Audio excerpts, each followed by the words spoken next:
"No man shall ever find my tomb." That's what, according to rumors, Cleopatra once said. Rumor has it really wasn't about the gender. She wanted no living soul to disturb her, and I think she meant that no human would ever discover the location of her grave. But, surprisingly, it was indeed a woman who was closer than anyone before to finally discovering the Queen's resting place. Meet Kathleen Martinez Berry, a criminal lawyer turned archaeologist. She got so intrigued with Cleopatra's story that she packed her bags and went to Egypt with no official support and even no permission from the authorities. All she had was pure determination to find the Queen's tomb. Now, you could say Kathleen had always been ahead of the game. She skipped grades in school, mastered piano, chess, swimming, and martial arts, and grew up listening to top intellectuals debating in her home. And she even got her law degree at just 19, and archaeology was her side passion. She had never actually been to Egypt, never dug up a single artifact. But her fascination with Cleopatra went all the way back to an argument with her father in 1990. That day, she walked into his library looking for a copy of Antony and Cleopatra by Shakespeare. Her dad, Fausto Martinez, a professor and legal expert, casually called Cleopatra a seductress. Kathleen wasn't having it. She fired back, arguing that history had been totally unfair to Cleopatra. The Romans, she said, wanted to destroy her reputation, and for centuries, people had just believed their version of the story. The debate went on for hours, and in the end, her father admitted maybe he had judged Cleopatra too harshly. That conversation changed everything for Kathleen. From that day on, she read every ancient text she could find, especially Plutarch's account of Cleopatra and Mark Antony. The more she learned, the more convinced she became that Cleopatra wasn't just some queen who fell for the wrong guy. She was a genius, playing a dangerous political game to keep Egypt independent. And the more she read, the more she started thinking, what if everyone had been looking for Cleopatra's tomb in the wrong place? That thought stuck with her. When she was caring for her second child, she earned a master's in archaeology. Multitasking. That reignited an obsession that would take over her life, uncovering the truth about Cleopatra. Even though most experts believe that Cleopatra's tomb, along with the final resting place of 13 other Ptolemaic rulers, lies somewhere beneath modern-day Alexandria, Dr. Martinez has a different idea. She believes Cleopatra was buried at Taposiris Magna, an ancient temple dedicated to Osiris, the Egyptian deity of the afterlife. But she still needed an ancient foundation plate.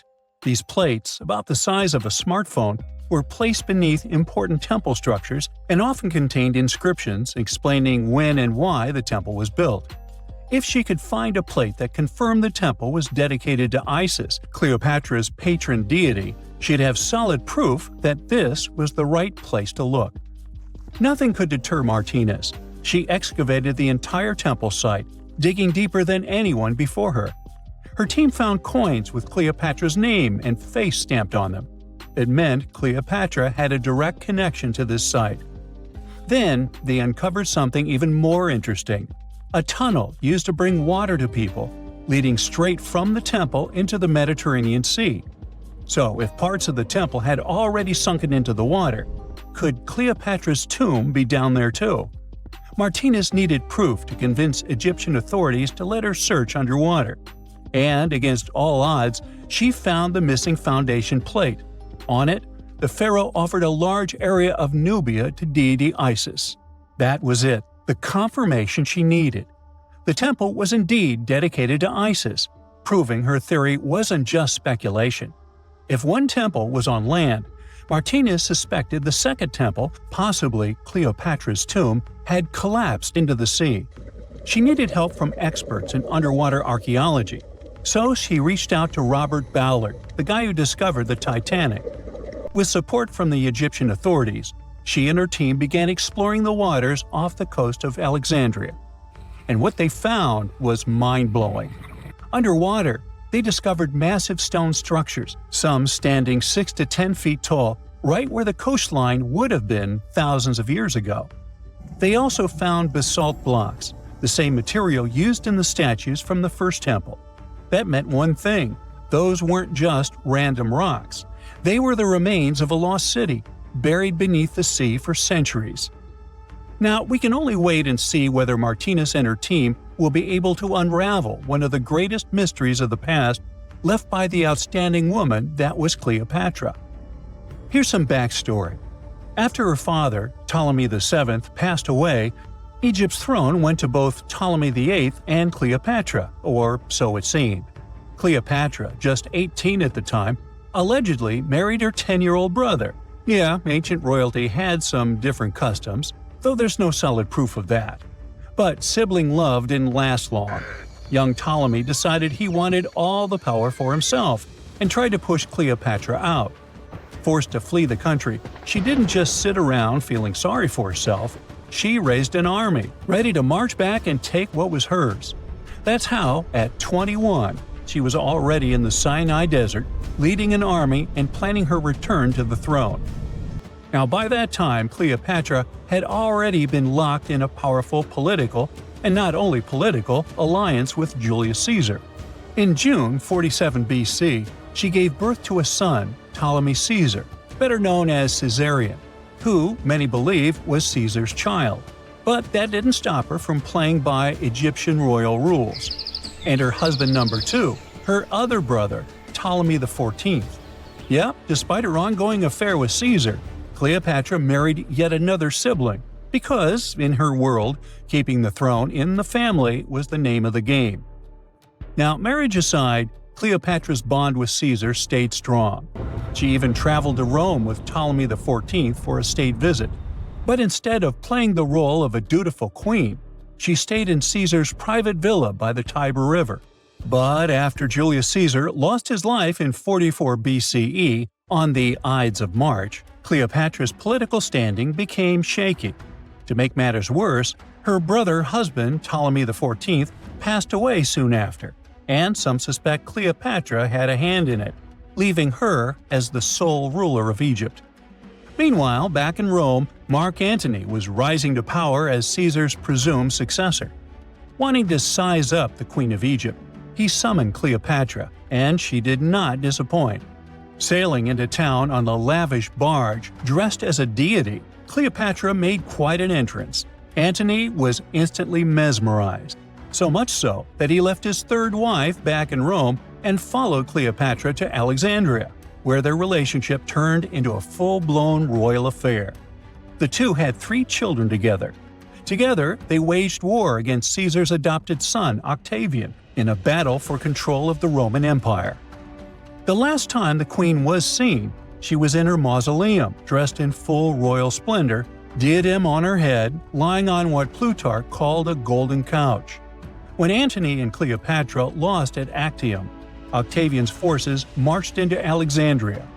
Cleopatra apparently knew the end was near, so she locked herself inside her mausoleum, surrounded by gold, silver, pearls, and priceless art. Those were the treasures she threatened to burn rather than let the Romans take them. Antony, meanwhile, wasn't going to let the Romans capture him alive. He wounded himself with his own sword, but before he passed away, he was carried to Cleopatra's side. She held him as he took his last breath in her arms. A little over a week later, Cleopatra made her own choice. Rather than face humiliation as Octavia's prisoner, she ended her life. Legend says it was the bite of a deadly asp, though history isn't quite clear on that. At the time, Cleopatra was only 39. Sounds like a rather full life to me. Egyptian archaeologists made an extraordinary discovery near Cairo just recently. Drumroll, please. The most ancient and most complete mummy yet discovered in the country.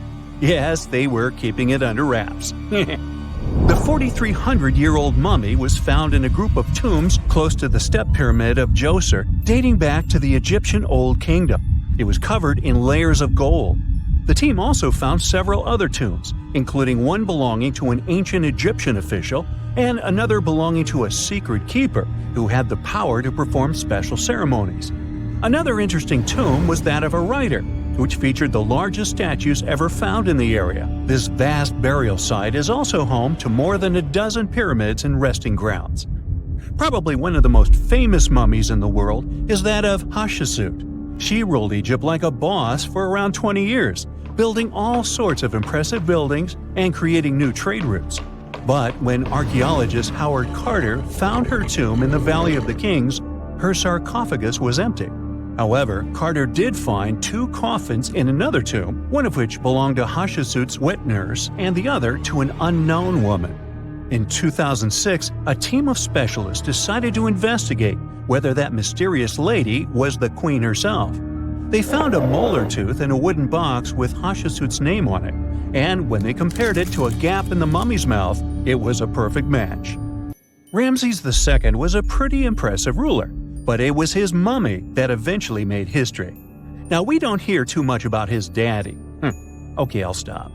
Ramses is considered to be the most powerful pharaoh in all of Egypt, as he reigned for a whopping 6 decades. He also lived to be over 90 years old. Now that's pretty amazing, considering the time he lived in. Ramses II supposedly had over 100 offspring too. Talk about a big family. When he passed away, his body was originally buried in the Valley of the Kings, but some sneaky guys tried to rob his tomb of all his treasures. Officials back in the day weren't having any of that though, so they moved his body to a secret location to keep it safe. Fast forward to the 1800s, and Ramses II's mummy was discovered along with a bunch of other rulers and important officials. But it wasn't in the best condition, so archaeologists flew it to Paris to get it, pampered. Problem was, he couldn't just be transported into another country. The only solution available was to give Ramses II his own passport. His occupation was listed as king, and the document even featured his photo. Most mummies aren't necessarily known for having the most hydrated skin. But that of an ancient woman, also known as Lady Di, proves otherwise. No, not that Lady Di. This wealthy lady from ancient times was discovered in an ornate tomb in 1971, and she looked fabulous, if we can say so about a mummy. Thanks to the special conditions in her tomb, like the moisture in the environment and the lack of oxygen, her body was almost perfectly preserved. Her skin was soft, her hair was on point, and she was still flexible. The museum that now proudly displays her mummy also shows a ton of fancy items that were buried with her, like dinnerware and musical instruments. Archaeologists investigated the mummy further and discovered that she passed away from a heart attack at around 50 years old. Even though it hasn't been around for over 2,000 years, Lady Di is still making history. The mummy of Otzi the Iceman was discovered in the Alps in 1991. Austrian authorities initially thought he was a modern mountaineer because he was so well preserved. Turns out, he was actually from the Copper Age. He was found in a mountain pass over 10,000 feet above sea level. Through studying his mummy, we've learned so much about life in Copper Age Europe. For example, we know that he was a native of Central Europe and enjoyed eating meat. He also suffered from arthritis, narrowing arteries, and intestinal problems. But he likely used acupuncture and medicinal herbs to treat these conditions. And apparently, he was pretty handy with tools. He sharpened them just days before his untimely demise. Who knows if he was expecting trouble or just getting ready for some routine work. Now, King Tut and his story is most likely the one that made all mummies famous. This pharaoh passed away at the young age of 19, more than 3,000 years ago. But his mummy is still one of the most well-known in the world. When his tomb was opened in 1922, people went wild because it was still intact, unlike many other royal tombs. It had some seriously blinged-out coffins, including one made of solid gold. Not only did Tut's tomb give us a glimpse into ancient Egyptian history, but his mummy also taught us a lot about the time he lived in. DNA analysis helped identify his parents and revealed that the pharaoh had a rare bone disorder that might have made walking a bit tough. Now, Ginger is most likely one of the coolest mummies you'll ever hear about. He's like a time traveler from 5,000 years ago who's still looking fly with his golden hair and perfectly preserved nails. Ginger was discovered in Egypt and is believed to be the earliest known mummified body. Before people even knew about mummification, they used to place bodies in shallow graves in the hot, dry sand. And since the sand absorbed all the water, bacteria couldn't reproduce and the body was preserved naturally. Now, scientists are not sure if Ginger's preservation was intentional or not, but since he was buried with some pottery vessels, it's likely that whoever buried him knew some serious preservation techniques. If you want to meet Ginger in person, he's currently chilling at the British Museum. One Dutch art collector bought a statue from Asia and ended up finding a weird discovery. The statue contained a mummy hidden inside.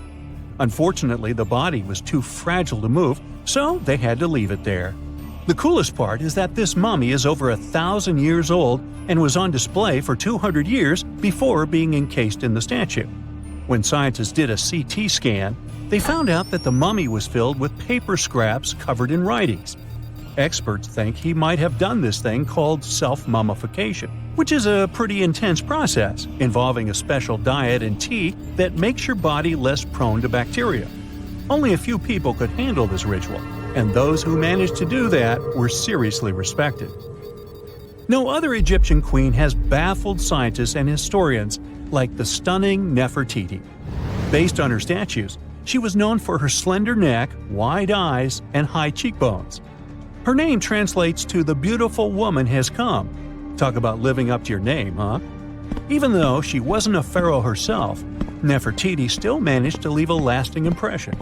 Written records suggest that, as a wife and queen, she held an incredibly influential role. Because of her power, she was indeed admired, but she also managed to make quite a lot of enemies throughout her life. She was also related to King Tut, but not biologically. Rather, she was his stepmother. So far, locals have yet to identify her mummy, but that may soon change. A local Egyptologist who has been busy excavating tombs in the Valley of the Kings has found two mummies that he believes could be Nefertiti and her daughter. According to specialists, we may soon finally get a definitive answer about the identity of these two mummies. And if one of them does turn out to be Nefertiti, we could be in for a real treat. DNA analysis and CT scans of the mummy could give us the most complete and accurate image of the queen that we've ever seen. It's crazy to think that we've only scratched the surface of what lies beneath modern-day Egypt. Nefertiti ruled during a time of great power and prosperity in Egypt, but unfortunately passed away in a period of social turmoil, leading to her gravesite being lost. Now, where's my mummy? In November 1922, a boy walked through the desert mountains of Egypt and discovered some ancient steps carved into the rock. Subsequently, this find became one of the world's largest and most significant archaeological discoveries. This step was part of Tutankhamun's untouched tomb. Archaeologists found about 5,000 ancient objects, including jewelry, fabrics, painted vases, and funeral masks. You've probably seen one of them. It has become one of the most recognizable attributes of ancient Egypt. More than 100 years have passed since then, and now humanity has finally become close to another large-scale discovery, the tomb of Cleopatra. This queen was the last active ruler of the Ptolemaic Kingdom of Egypt, who sat on the throne from 51 to 30 BCE. There are many ancient records about Cleopatra, her reign, and her unusual personality, but until now, no one has discovered the secrets about her passing away in the burial place. So, one archaeologist, Dr. Kathleen Martinez, has been studying ancient records and temples around Alexandria for decades, and concluded that the tomb of the queen should be located under the ancient city of Taposiris Magna, founded in 280 BCE. It was a big city on the northern coast of Egypt, where tens of thousands of people were engaged in trade and industry, and it seems that Dr. Martinez's guesses turned out to be correct. She and a group of archaeologists have discovered a secret underground tunnel near Alexandria, with a length of about 0.8 miles.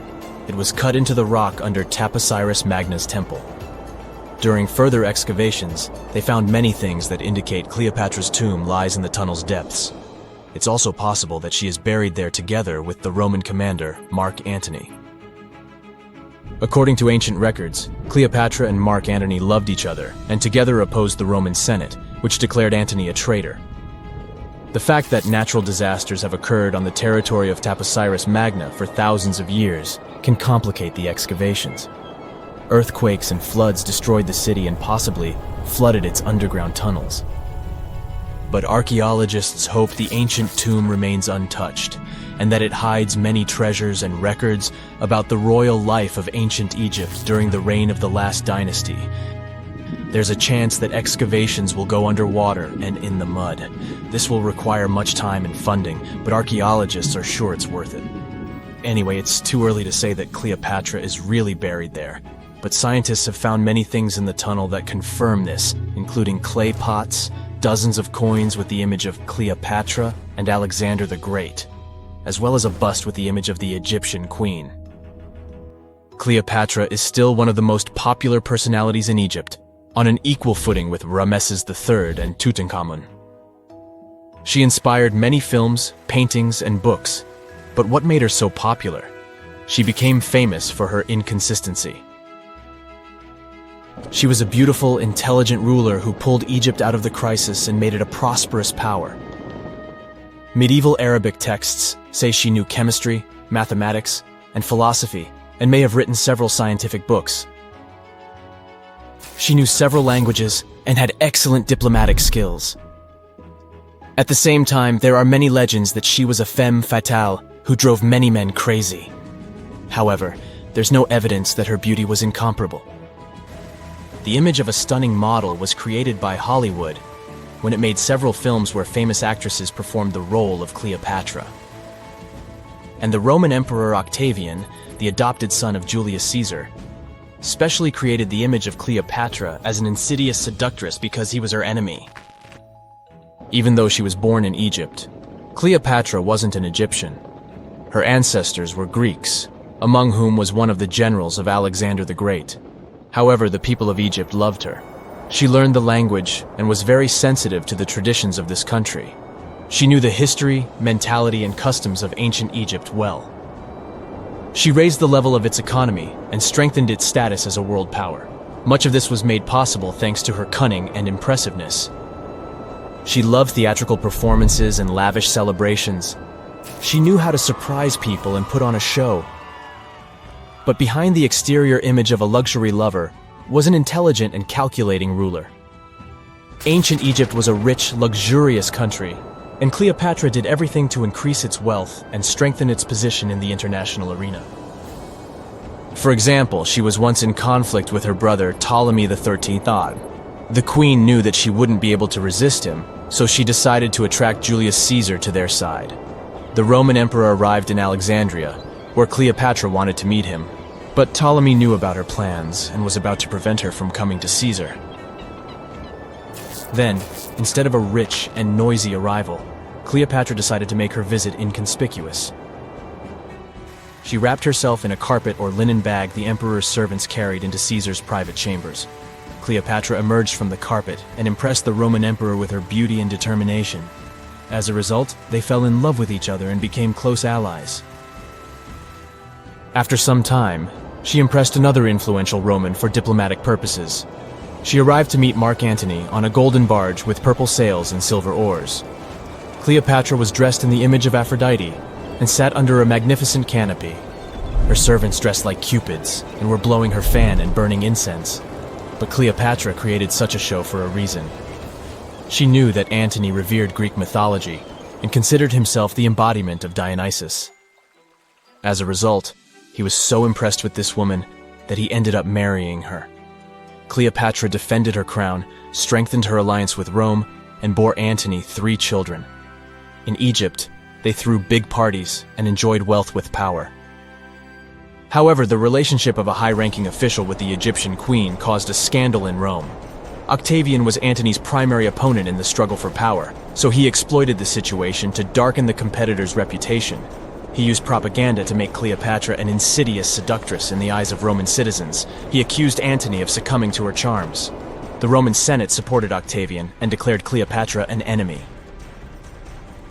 In 33 BCE, this conflict reached a high point when Antony's navy clashed with Octavian's fleet. The latter won and forced his enemy to flee to Egypt with Cleopatra. According to some records, they took refuge near Alexandria. Pursued by the Romans, they hid in one of Cleopatra's palaces and met their end. Some legends say that Cleopatra was an expert in poisons. She provoked a venomous snake, a viper or an Egyptian cobra, to bite her. Also, according to another legend, she pricked herself with a poisonous needle. There's a theory that Cleopatra always carried an ampule with poison inside her hairbrush. And when she was cornered, she soaked the needle with this poison and pricked herself. None of this can be said for sure. Scientists are still trying to find out the truth. Perhaps when they reach Cleopatra's tomb, the world will get more answers about her tragic fate. She is considered the last ruler of Egypt. After her passing, Octavian plundered her palaces and temples and returned to Rome, where he became the main emperor. He successfully ruled the country and expanded its borders. His reign ended when he turned 75. World history would have looked different if Cleopatra and Mark Antony hadn't lost that naval battle. By the way, did you know that more time has passed between Cleopatra's reign and Neil Armstrong's flight to the moon than between the reign of the Egyptian queen and the construction of the Great Pyramid of Giza? Armstrong took a step on the Earth satellite in 1969, 38 years after the birth of Cleopatra. And the construction of the pyramid took place in 2560 BCE. Imagine how long the history of ancient Egypt is. Cleopatra is closer to us in time than to the pyramids. The ancient city of Taposiris Magna is hidden on the northern coast of Egypt. These days it has very little of its former glory, but what lies beneath it may hold the secret to uncovering a famous mystery, that of Cleopatra, the most memorable Egyptian queen in history. The recently discovered tunnel is also known as a geometric miracle for its time. Excavations have uncovered a 43-foot-long structure below the ground, which is partially submerged in water. Its shape and construction technique are similar to that of the Eupalinos Tunnel, another amazing ancient discovery.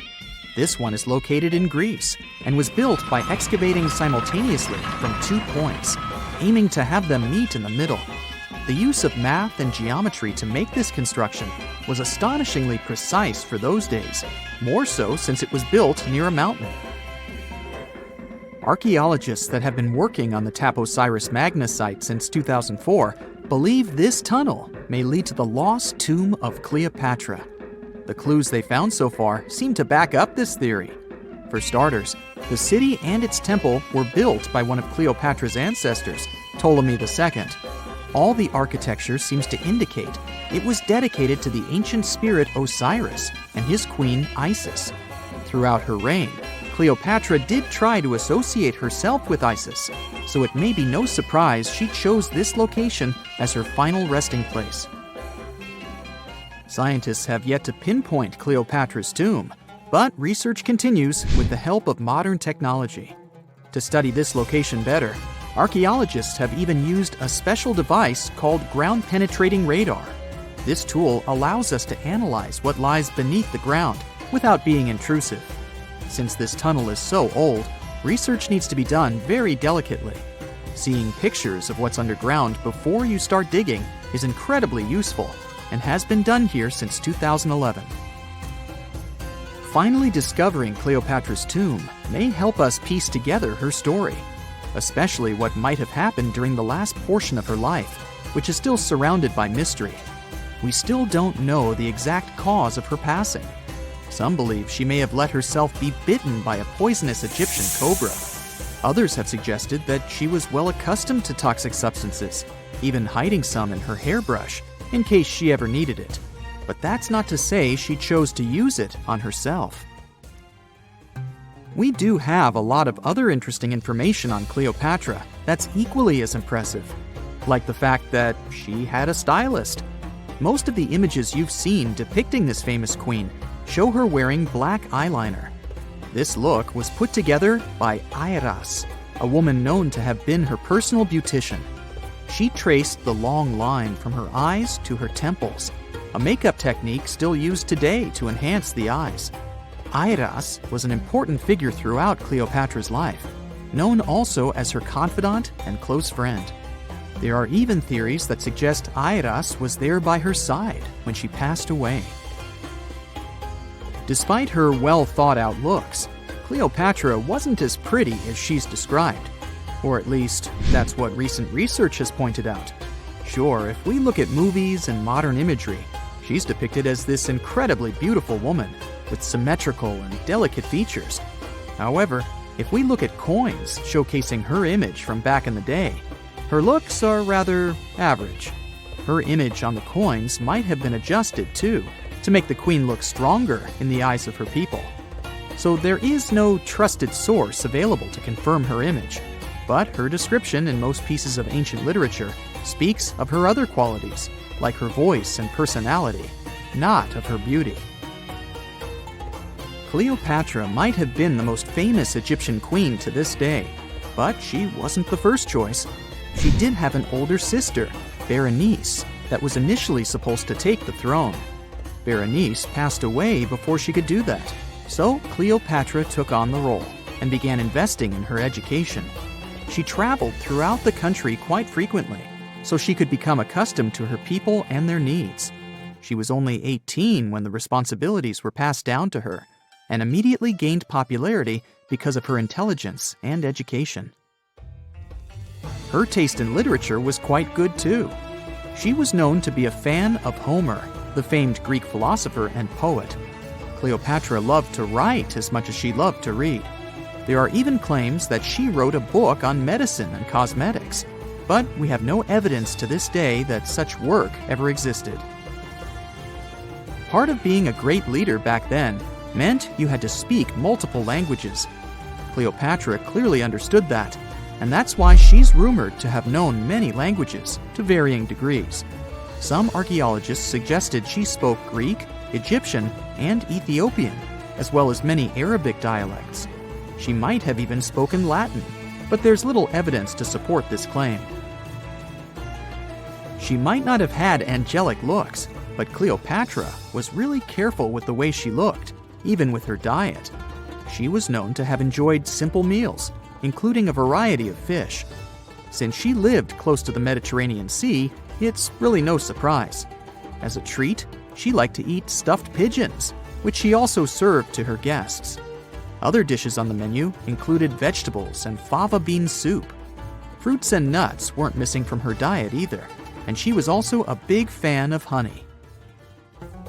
Recently, a team of experts has even tried to recreate her famous perfume. Think of it like the ancient equivalent of Chanel No. 5.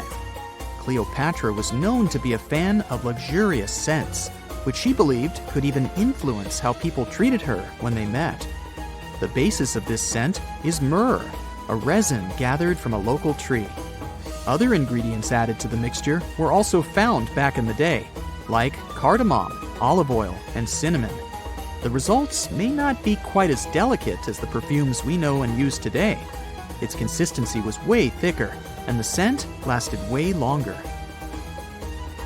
When she was at the height of her power, Cleopatra might have been the richest person in the world.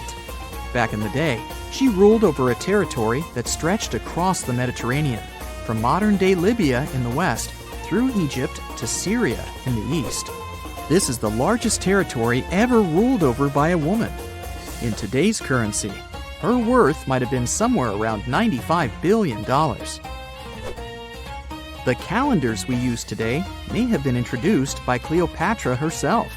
She presented the idea of leap years and leap days to Caesar, the Roman emperor she was known to have been close with.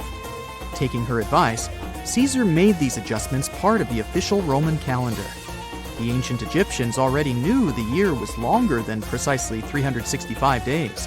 They discovered this by studying the brightest star in the sky, called Sirius, and concluded that a year is actually 365 1/4 days long.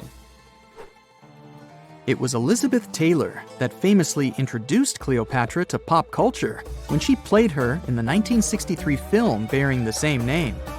Up until that point, it was the most expensive film ever made. It was originally supposed to cost somewhere around $2 million, but ended up costing a mind-boggling $44 million. That's mostly because of script and production issues. To make this iconic movie, producers created 79 sets from scratch, as well as over 26,000 costumes for the cast. Elizabeth Taylor's Cleopatra costumes alone cost somewhere around $200,000. Thankfully for the producers, the movie made headlines and was well received by critics, making it a box office success. A lot of people associate Cleopatra with another famous Egyptian ruler, King Tutankhamun, nicknamed King Tut. Surprisingly, apart from both of them being Egyptian pharaohs, they have nothing else in common. For starters, King Tut lived around 1300 years before Cleopatra did, and there is also no connection regarding their ancestry. Cleopatra had Macedonian Greek roots, while King Tut was a native Egyptian. Not many civilizations are as mysterious as ancient Egypt, a powerful empire that lasted over 3,000 years. It gave us pyramids that still stand and myths that still inspire. It's one of the most explored places on Earth, yet somehow, we still find exciting stuff. In Abydos, archaeologists just uncovered a 3,600-year-old royal tomb. It's huge! It has golden hieroglyphs of deities covering the entrance, but the pharaoh's name? It's not there. It's missing. Who was this ruler, and what new chapter could this open in Egypt's story? If there's one place in Egypt where the line between life and demise feels thinner, it's Abydos. To the ancient Egyptians, this was sacred ground. They believed it was the burial place of Osiris, the god who literally passed away, had his remains separated, and came back to life to rule the underworld. Because of that, Abydos became Egypt's spiritual gathering place. Pharaohs built amazing temples here, like the Temple of Seti, famous for its King's List, a wall that has the names of 76 pharaohs carved in it. Pilgrims came from across Egypt, leaving offerings and participating in Osiris festivals, where his demise and rebirth were ritually reenacted. It wasn't just symbolic worship, it was Egypt's version of Comic-Con. But instead of cosplaying superheroes, people reenacted gods coming back to life.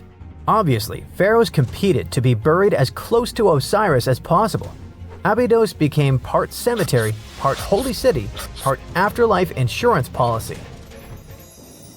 Fast forward thousands of years, and we still uncover remarkable stuff around Abydos. That's the case with the recently discovered tomb. In early 2025, a joint team of researchers from the US and Egypt decided to dig beneath a rocky rise ominously called Anubis Mountain. You remember Anubis, the jackal-headed deity who guarded cemeteries. The uncovered royal burial was hidden 23 feet below the surface. Sadly, even though it eluded archaeologists for so long, robbers had already taken away with treasures ages ago. They could definitely tell this was a tomb of someone super important. Similar to how you can walk around a mansion with no furniture but still deduce that someone rich must have lived there. The chamber had mud brick vaults rising over 16 feet. That's taller than a female giraffe standing upright. For something built 36 centuries ago, it still felt enormous. However, when you remember that Egyptians were masters of architecture, nothing seems surprising. So no treasures, no golden mask, and sadly, no name. The cartouche that should have spelled the king's identity was unreadable. Egyptian tombs usually bragged about who was inside. In ancient Egypt, a cartouche was basically a big oval name tag for kings wrapped in hieroglyphs. Think of them as VIP passes that worked in both this life and the next. Without it, your soul couldn't check into the afterlife hotel. That's because to the Egyptians, your name, your Ren, wasn't just so your teacher could distinguish you from kids with the same haircut. It was a core part of who you were. As long as your Ren survived, so did you. To have your name forgotten was considered a fate worse than passing away. A soul cannot journey without a name. That's why you'd see cartouches all over the place, on temples, obelisks, jewelry, statues, and tomb walls. It wasn't there just for the marketing. It kept the pharaoh's presence front and center everywhere you looked. Imagine building a massive tomb only for 3,600 years later to walk in and go, who is this guy again? Not cool at all. That's why it's fair to imagine our nameless pharaoh haunting the robbers for all eternity. So yeah, cartouche was considered very significant. One of the most famous and mind-blowing examples comes from the tomb of Thutmose III. His burial chamber and sarcophagus were literally shaped like a cartouche. In other words, the entire room was a living architectural symbol of his name. Thankfully, in the recently discovered tomb, not everything was erased. Painted in golden hues at the entrance were two familiar guardians, deities Isis and Nephthys. Isis was the magician who stitched Osiris back together and breathed life into him. Nephthys, her sister, was the eternal mourner and protector of the mummy. Together, they promised that whoever rested here would not face the afterlife alone, and it's one additional proof of the importance of the mysterious pharaoh. So, who could this be? To answer that, we need to go down history lane. This tomb dates back to Egypt's messy chapter called the Second Intermediate Period. Instead of one ruler in charge, the country had many rival kingdoms, each with its own little power base, like a real-life Egyptian version of Game of Thrones. And right in the middle of that chaos was Abydos. For a while, it was home to its own line of kings, the so-called Abydos dynasty. Those weren't the pyramid builders everyone knows, and that's why they're so mysterious. They left behind almost nothing. No great monuments, no sprawling cities, just fragments of names on broken blocks. For centuries, many scholars even doubted they existed at all. That sorta changed in 2014, when archaeologists uncovered the tomb of Senebkay, one of those shadowy kings. Now, everything we know about Senebkay points to him having quite a story to tell. His bones revealed 18 deep wounds, the kind you get in battle. He had blows to his skull, back, and hands, and likely lost his life fighting, making him one of the few pharaohs we know who sadly fell in combat. His tomb was modest, with reused artifacts from earlier kings, but it delivered one priceless thing: proof. Until Senebkay, the Abydos dynasty was just a theory. With him, it became real. And that's why the new discovery could be a big deal. The newly uncovered royal tomb at Abydos shares the same layout and style as Senebkay's. It has limestone chambers, mud brick vaults, and protective deities, although it's much bigger. Which again raises the possibility that we're looking at an even earlier, more powerful ruler of Abydos. Whoever he was, he wanted to be remembered alongside the greats. Which is ironic, because it seems that history tried erasing him.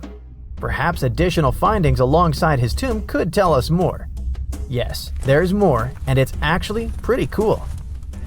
Not far from Abydos, in the village of Banawit, archaeologists uncovered a Roman-era pottery workshop. Yeah, you heard that right, a pottery factory close to a pharaoh's burial ground. The site had huge clay kilns, storage rooms, and even broken shards called ostraca.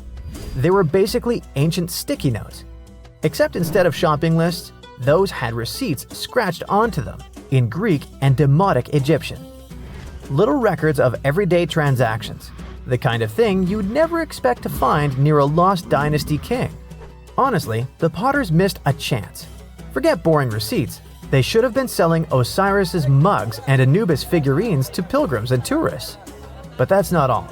It seems that centuries later, during the medieval period, the same ground became a cemetery. Archaeologists found mud brick graves with skeletal remains. This could mean that Abydos kept its aura of significance for hundreds of years after the Age of Pharaohs. So why this hill again and again? Is this place really a getaway to the afterlife? It is, after all, the very place where Osiris is said to rest. That belief lingered like a shadow for thousands of years, strong enough to pull in pharaohs and later medieval families. Different rituals, same sacred ground. Although, to be fair, the Romans weren't here for Osiris. They came to make pots. The story of Abydos is not over. The excavations will continue, and who knows what else could be discovered in the future. Today, archaeologists are armed with tools that are basically X-ray glasses for the desert.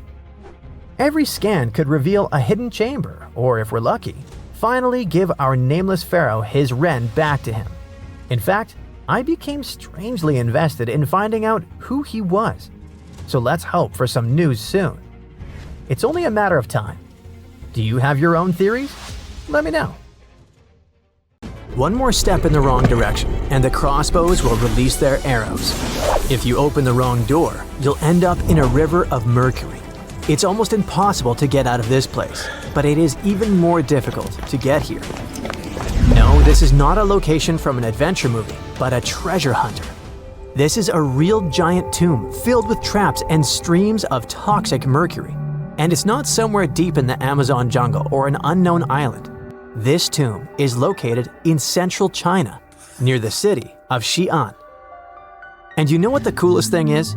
This tomb was built more than 2,000 years ago. And even now, in the 21st century, we still don't know how to get there. But let's start from the beginning. Many of you have probably heard of terracotta statues. Thousands of clay sculptures of people. Those statues were first found in 1974, when a group of peasants were digging decks near Xi'an. They found a detailed human-sized figure, and that was 1 out of 1,000. Each figure was made as realistic as possible. Each of them was unique and had its distinctive details. More than 50 years have passed, and scientists are still digging up these sculptures. The number has already exceeded 8,000. But what are they doing there? What is their purpose? Terracotta sculptures are kinda guarding the tomb of Emperor Qin Shi Huang. He was such an influential man in China that he wasn't just buried in a tomb. His servants created a giant coffin complex the size of a small town. So, if thousands of clay guards symbolically protect this place, it's difficult to imagine what's in the center of this ancient, gigantic tomb. But first, let's find out who Qin Shi Huang was, and then move on to the dangerous traps. He was the first son of the ruler of the Kingdom of Qin. It was one of the 6 kingdoms that existed on the territory of modern China. In 2059 BCE, when Qin Shi Huang was born, those 6 kingdoms were independent and separated from one another. Moreover, there was a strong conflict between them that lasted for more than 200 years. But Qin Shi Huang turned out to be the man who managed to conquer and unite all these kingdoms. He became more than just a king. He became the first emperor of China. But how did he complete a seemingly impossible task? Natural disasters, clever strategy, tactics, and skills helped him to conquer the 6 kingdoms. Scientists are still arguing about some of the details of how this happened. All that can be said is that Qin Shi Huang was a very wise and intelligent emperor. So it's not surprising that his burial turned out to be so huge. He was buried in the largest and most luxurious funeral complex in the history of China.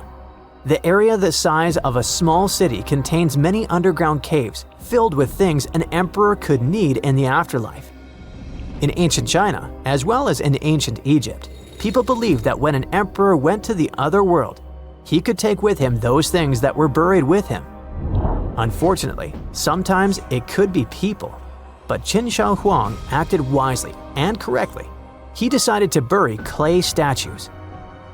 But the coolest thing is that the architects and builders of this complex made it impregnable.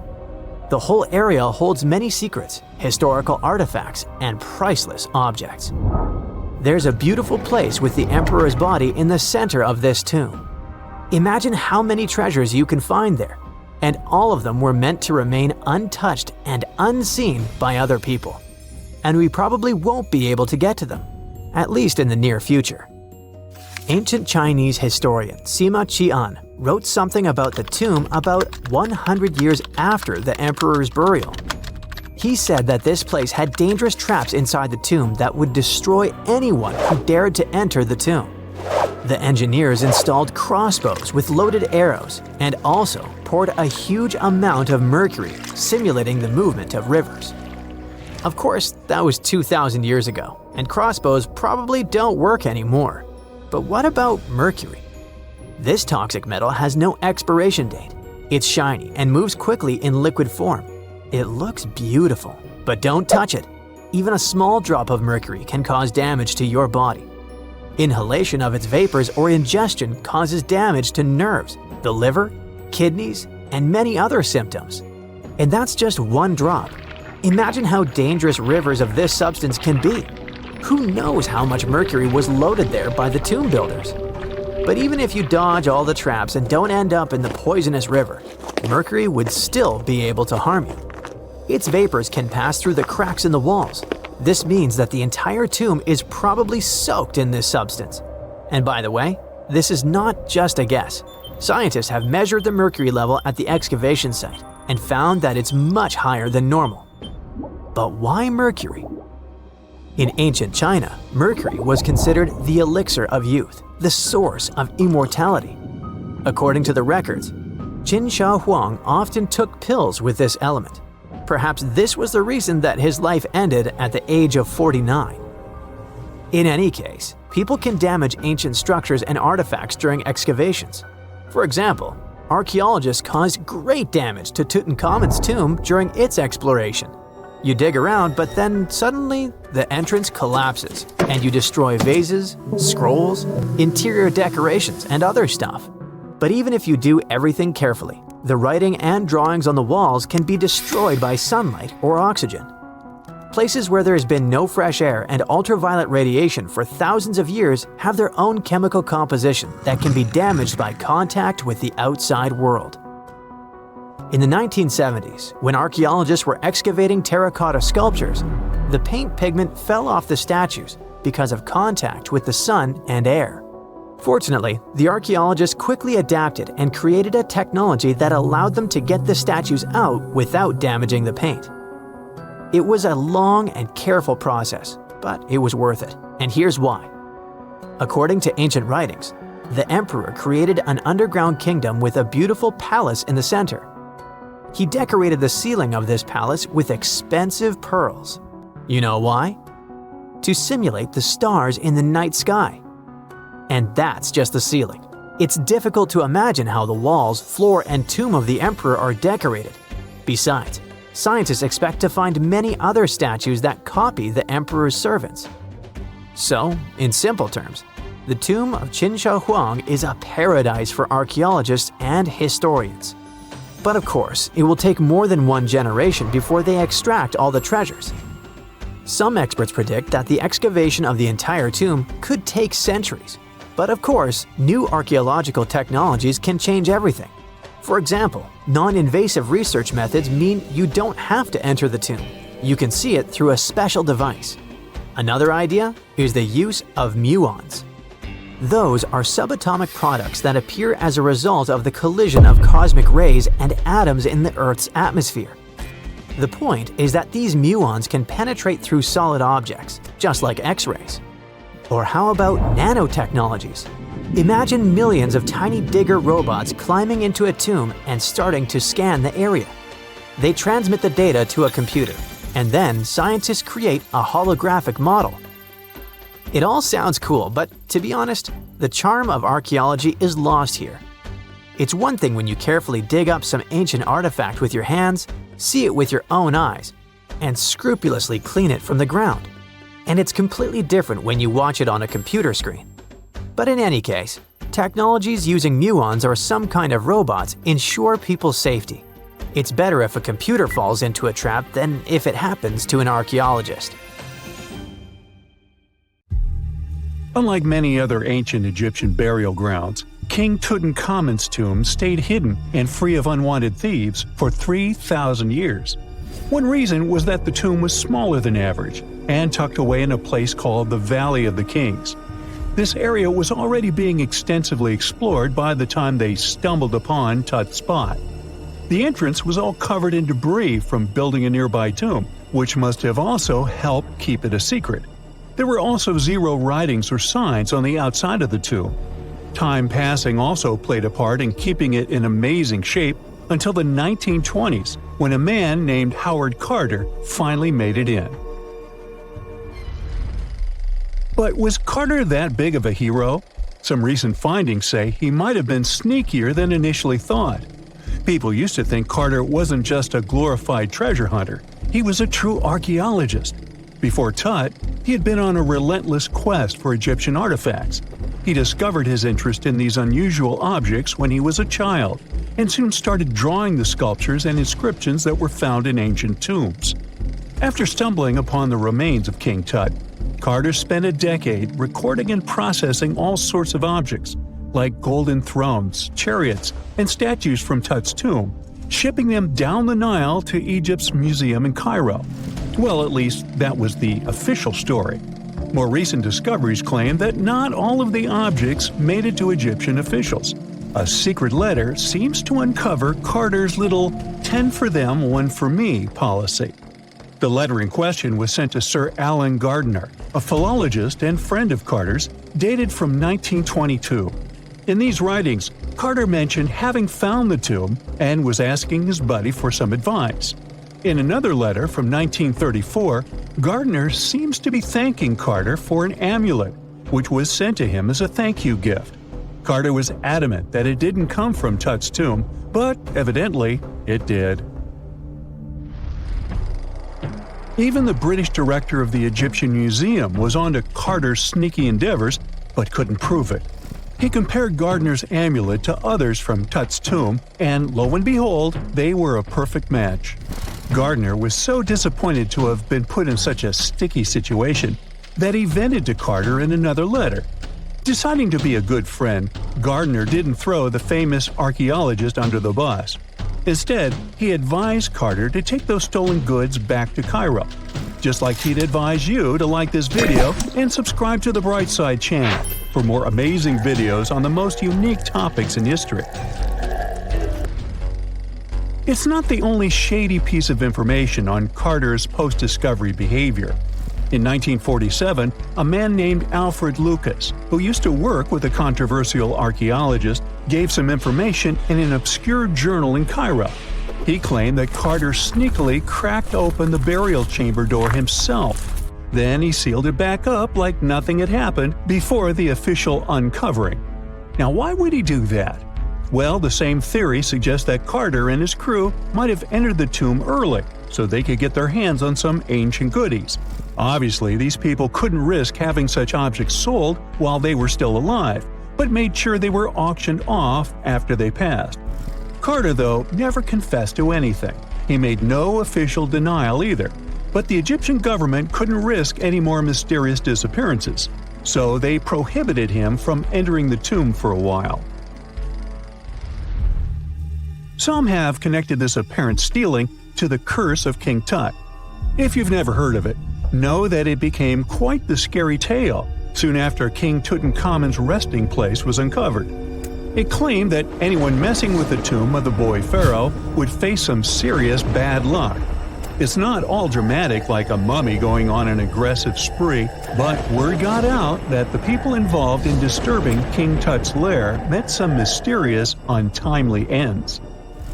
The main untimely passing related to this supposed curse is that of George Herbert, the 5th Earl of Carnarvon. He was this British aristocrat who helped fund the search for the tomb. He passed away just a year after the tomb was opened. Now, people love to call it mysterious, but it turns out that Herbert was already in pretty bad shape health-wise when he got to Cairo, and he ended up getting taken down by a regular disease. Now, let's talk numbers. There were a lot of people linked to this tomb opening: security guards, archaeologists, and supporting staff. And sure, a few of them did pass not long after the tomb started receiving visitors. As much as we'd like this curse to be true for the sake of, good storytelling, statistically, if you have a bunch of people connected to opening a tomb, you'd expect some passings just by random chance. The average lifespan for those supposedly targeted by the ancient curse was more than 20 years after the spell was supposed to kick in. Herbert's daughter even lived until the 1980s, that's half a century later. And Howard Carter himself lived until 1935, a solid 16 years after the big reveal. Some have suggested that the whole curse was nothing more than a careful PR strategy. You see, when Tut's tomb was found, Howard Carter wanted to make a priority out of keeping nosy reporters away, so he might have come up with a curse hanging over anyone entering the boy king's resting place. But what was stolen from King Tut's tomb anyway? Well, some jewelry to begin with. It might have been snatched by Howard Carter himself, according to a French specialist. He did some intensive research by looking at old pictures taken from inside the tomb back in the 1920s. He compared those images to various objects from museums and auction houses. He soon started to piece together the whereabouts of some of Tut's jewelry. First up, there's this collar that used to be on Tut's chest. It was all broken into pieces, and some parts went via Carter to the Nelson Atkins Museum in Missouri. Meanwhile, other bits ended up on a necklace owned by some unnamed people who tried to sell it in 2015 but failed. Even the Nelson Atkins Museum agrees, as they've confirmed the information on their website. Then there's a headdress piece. Some beads from it that once belonged to Tut apparently got stolen by Carter too. They were also strung into a necklace and are now being held at the St. Louis Art Museum. Another fancy collar made out of glazed ceramic magic spent some time at the Met, far away in New York. Thankfully, it was sent back to Egypt a bit over a decade ago. This seems to have been, as you'd expect by now, also stolen by Carter. Missing artifacts aside, King Tut still gave a ton of amazing objects that helped us learn more about this incredible ancient culture. Starting with the famous burial mask. It's this massive 21-inch gold art piece with semi-precious stones and glass paste. It weighs 22 pounds and showcases the boy pharaoh with a long beard and a headdress with a cobra and vulture. On the back, there's this spell from an important ancient Egyptian spiritual book that's supposed to make sure it works just as well in the afterlife. Tut was also apparently a board game enthusiast. They found 4 board games in his tomb, some made of ivory. Archaeologists also found a pair of gold sandals, though you'd imagine they were more for show than for comfort. In fact, the pharaoh probably never wore them in his lifetime. Now, speaking of fashion items, it turns out Tut was quite the fancy ruler. They even found a mannequin in his tomb that was used to pick out, adjust, and store his outfits and jewelry. The boy king seemed to have also enjoyed some music, based on the 2 trumpets historians found in his tomb. Though they were played back in 1935 in a BBC broadcast, the instruments are today considered too fragile to be maneuvered.